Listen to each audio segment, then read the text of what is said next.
We have discussed about the term goodwill and the need to value goodwill. We also saw that there are three important methods to value goodwill. That is the average profit method, the super profit method, and the capitalization method. Of that, now let us discuss the average profits method in detail. In the average profit method, the goodwill is calculated on the basis of number of years of purchase of the average profits of the past few years. This means the average profit is first calculated for an agreed number of past years. That average is then multiplied by an agreed number of the years of purchase. What is this number of years of purchase? Let me tell you with a small example. On the first day of your 12th standard, are you fully prepared and confident to go and write your final exam and get a perfect 100 in all subjects? No, right? But throughout the year, you put in your efforts, your focus, your concentration, and prepare yourself so that by the end of the academic year, you are ready to write with a full josh and get the 100 on 100, right? In the same way, in the first few years of a business, the business does not earn great profits. It takes some years to stabilize. The existing partners put in their efforts to get the business to a stability position and then to keep growing from there. The efforts put in the initial years help a lot in the later years as well, as the business keeps growing to a better and better position. The term number of years of purchase is the number of years for which the firm will earn the same amount of profits in future because of the past efforts of the firm.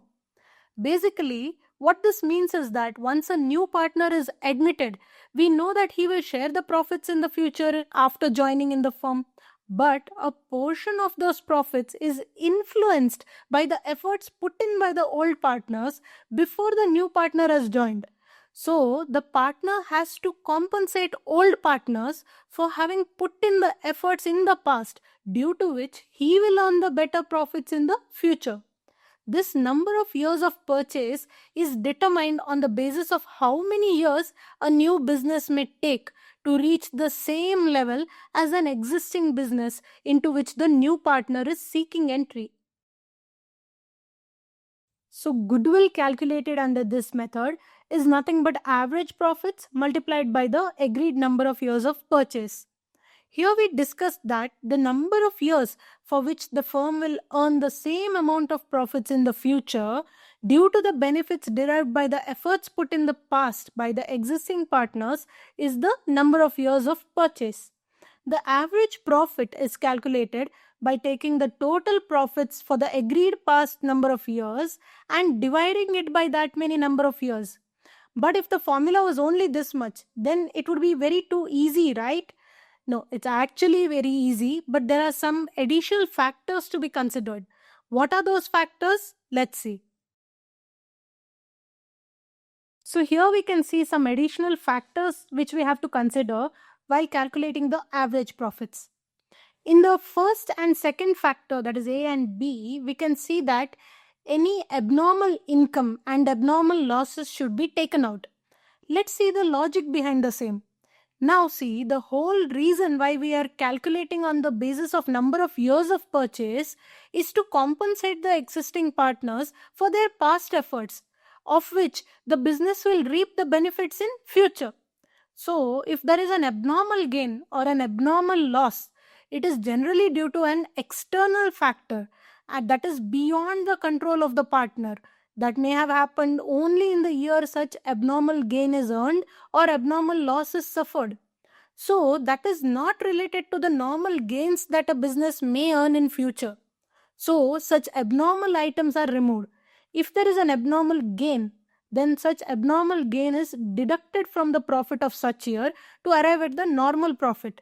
If there is an abnormal loss, then such loss is added back to arrive at the normal profit for that year. Further, the profits of a business include income from investments. Such income is not earned due to the efforts of the existing partners, but due to external investments made by the business.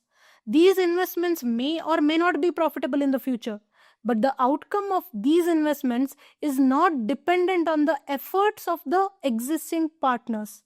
Income from investments is earned from outside the business.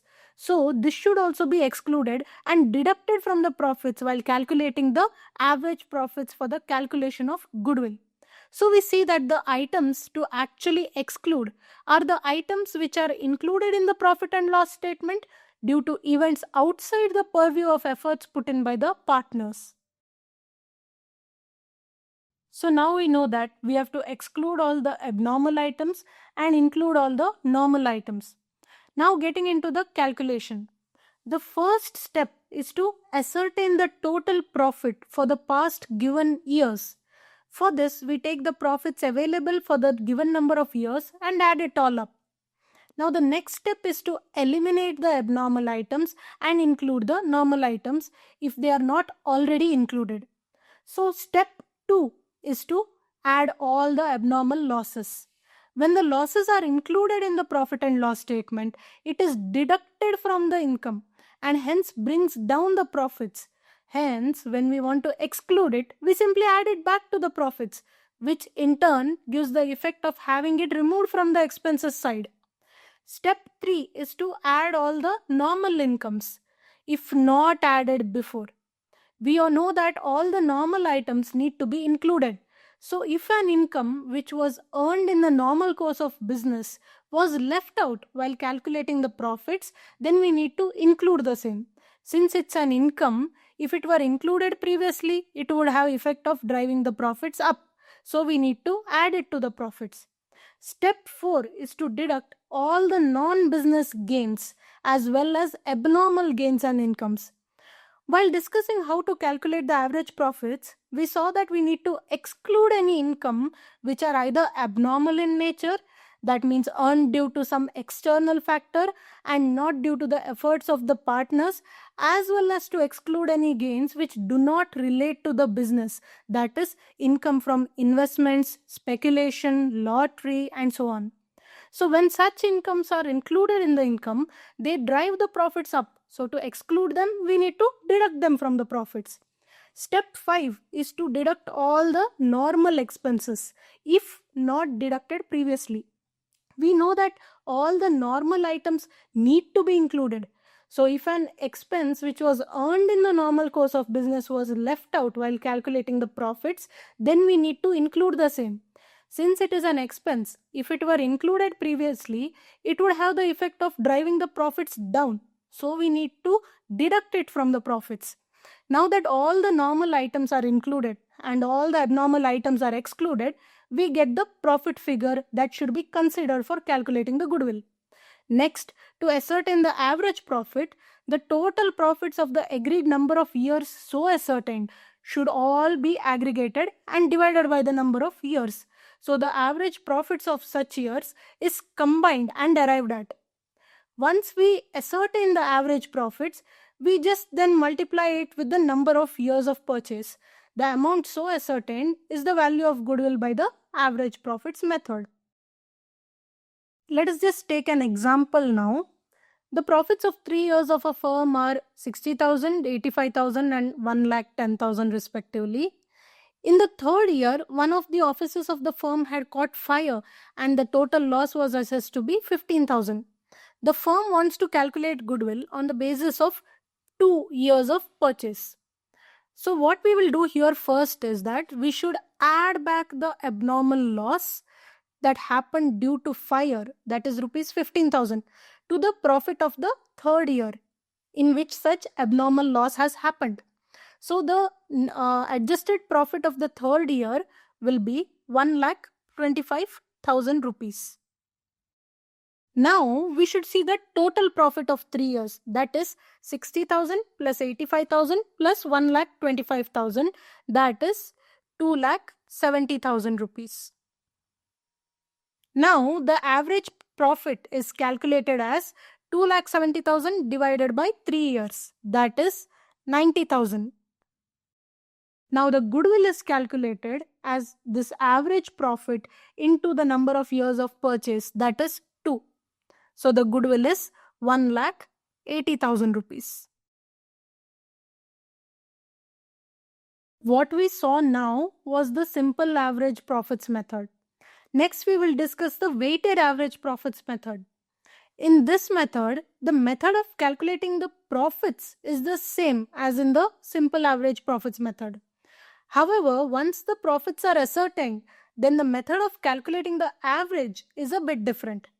In this method, each year's profit is assigned a weight. The highest weight is assigned to the profit of the most recent year, and the weightage decreases with each preceding year. The profit of each year is multiplied by the weight assigned to such year, and all the products so ascertained are then added up. The weighted average is calculated by dividing the total of the products by the total of the weights. Once the average is calculated, then the goodwill is calculated by multiplying such weighted average profits by the number of years of purchase. Let's take an example. The profit of 3 years being 60,000, 75,000 and 1,10,000, and a loss due to fire in the third year amounting to 15,000, and the number of years of purchase to be 2. So here the revised profits of year 3 is first adjusted to be 1,10,000 plus 15,000, that is 1,25,000. So now the profits of the 3 years are 60,000 and 75,000 and 1,25,000. Now each year is assigned a weight, as year 1 being 1, year 2 being 2 and year 3 being 3. Now we take the product for each year by multiplying the profit by the weight. So we will get here 60,000 and then 1,50,000 and 3,75,000. Now these products are added and we get the total of products as 5,85,000, and the total of weights is 6. So now the weighted average profits is 5,85,000 divided by 6, that is 97,500. The year of purchase is 2. So the goodwill is calculated as 97,500 into 2, that is 1,95,000.